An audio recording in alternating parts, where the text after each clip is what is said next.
Pemirsa, penyebaran virus COVID-19 mulai menyasar rumah tangga dan memunculkan klaster keluarga. Keberadaan lansia dan balita di tengah keluarga menjadikan mereka rentan tertular virus corona.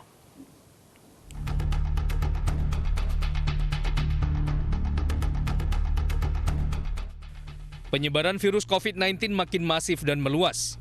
Jumlah pasien baru yang terpapar COVID-19 di seluruh Indonesia terus bertambah. Rumah sakit rujukan COVID-19 mulai kewalahan merawat pasien positif corona. Sementara obat dan vaksin corona hingga kini masih dalam tahap pengujian. Yang lebih mengkhawatirkan, penyebaran virus COVID-19 kini mulai menyasar rumah tangga.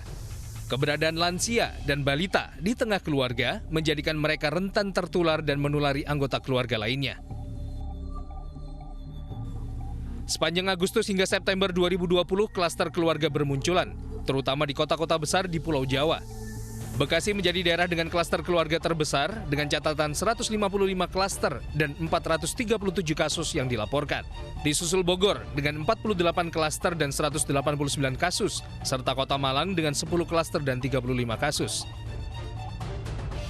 Munculnya klaster keluarga ini menjadi salah satu perhatian pemerintah.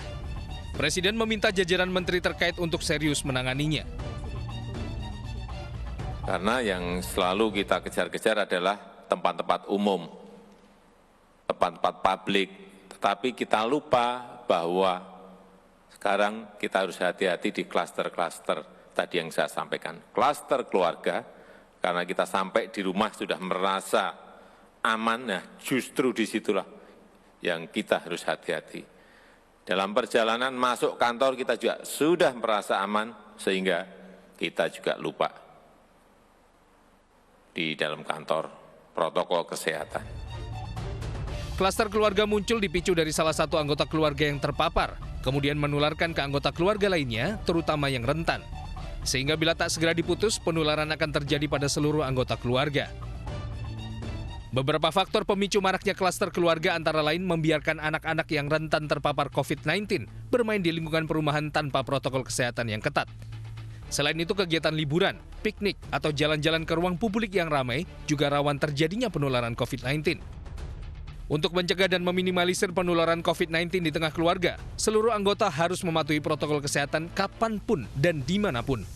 Selain itu, batasi aktivitas di luar rumah, selektif menerima tamu, dan segera periksa kesehatan bila menemukan anggota keluarga yang bergejala. Selain itu, protokol ventilasi, durasi, dan jarak di lingkungan rumah bisa menjadi salah satu solusi. Caranya dengan membuka pintu dan jendela agar udara segar mengalir. Selain itu, batasi dan berikan jarak anggota keluarga yang rentan dengan mereka yang kerap beraktivitas di luar rumah, terutama di daerah rawan penularan COVID-19. Dengan mencegah penularan COVID-19 sejak dini dan disiplin menerapkan protokol kesehatan di tengah keluarga, diharapkan penyebaran virus COVID-19 bisa diredam dan dikendalikan, sembari menunggu vaksin COVID-19 yang kini tengah dikembangkan.